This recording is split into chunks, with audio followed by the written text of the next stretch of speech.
All right, here we are. We like documents.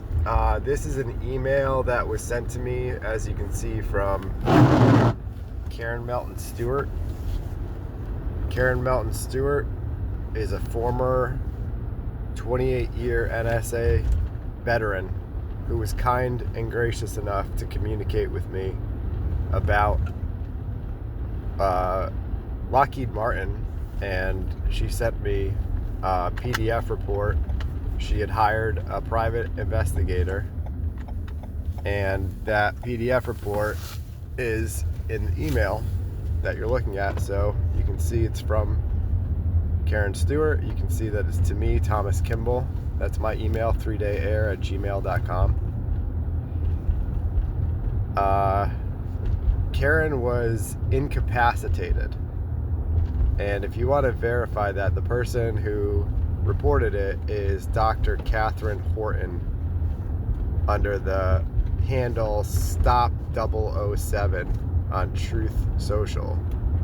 And Dr. Catherine Horton told me and everyone else that Karen Melton Stewart had been incapacitated. And Karen and I had communication through phone call, through Facebook messages, through email, and I was wondering why she wasn't getting back to me. And apparently she's been incapacitated, and one might speculate she was incapacitated by the energy weapons that she was reporting on. Now, I worked for Apex Systems from 2011 to 2015 when I quit abruptly after I found out that my manager at the time, Rob McGuckin, was monitoring me in potentially an underhanded way. One of Apex Systems' largest clients is Lockheed Martin. I've been reporting EMF weapons and Lockheed to the FBI since about 2016. And the FBI hung up on me very angrily and said, "We're not investigating energy weapons." They're pretty pissed about it. They refused to investigate Lockheed, who's contracted in, I believe, every state. There's fusion centers in every state run by the state police and the FBI and or the FBI.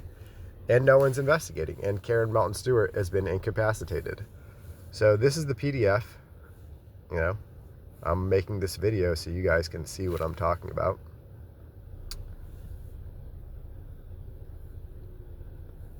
And you guys can read it for yourselves, because here it is, right? This way it's out there.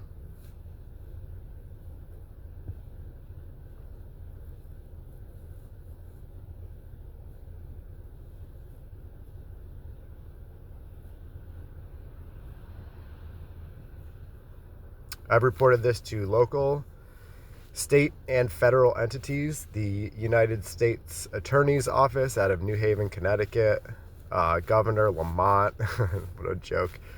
There you go, Lockheed Martin. Also has operational control over, this is a long, from 2016, has operational control over U.S. microwave radio frequency weapons system deployed on cell tower mass throughout the U.S. So this is, probably one of the greatest cover-ups of our time right there, along with, the Epsteins of the world and what they're doing with children and trafficking and adrenochrome and everything else, what it points to. And this is the technological aspect and likely the DNA aspect as well with regard to energy. And I'm guessing this is why Karen Melton Stewart was incapacitated. I'm guessing this is why Dr. Robert Duncan of the CIA, who coincidentally is also from Connecticut, attended Harvard, and then went to the CIA, came out in the last several years talking about the energy weapons, and within the last year, he's dead too. But that's probably just a coincidence, Dr. Robert Duncan.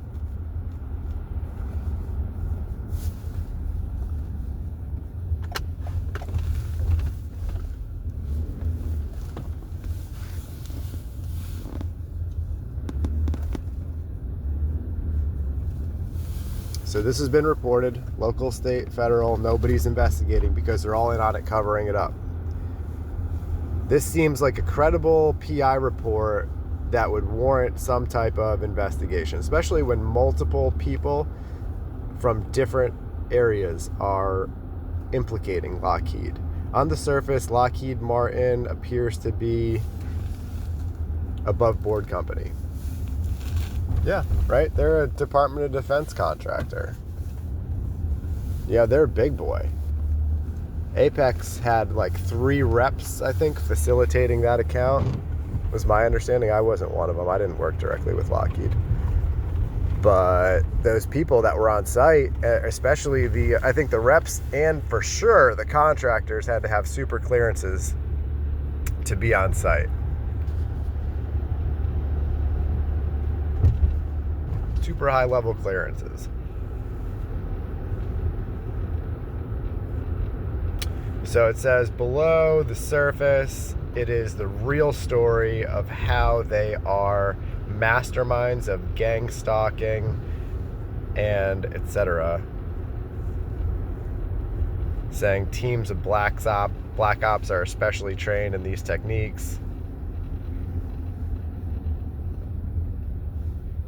Talking about targeted individuals.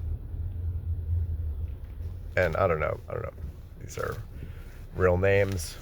Naming William Patrick Cox. You know, at one point I did try to follow up with the private investigator, I believe, who was named in this report, and I wasn't able to contact that individual. But I'm hoping that this information spreads far and wide and prompts you guys to ask questions and start digging in. You know, we've been called conspiracy theorists for a while, right? Nobody's taken these claims seriously. No one's investigated. A lot of people are complaining. And it's not just this is a big thing, but there's a lot of stuff we know is not right and they're not looking into. And, you know, you got Thomas Massey out there just very pointedly saying that billionaires need to be purple locked in cuffs before anyone has any kind of semblance of justice, right? And they're all the same people, right? These high-level, high-powered CEOs of corporations and government. I mean, there's no line here, I don't think, between big dollars, government contractors, government and business. It's all connected, all right here. So, conspiracy, right?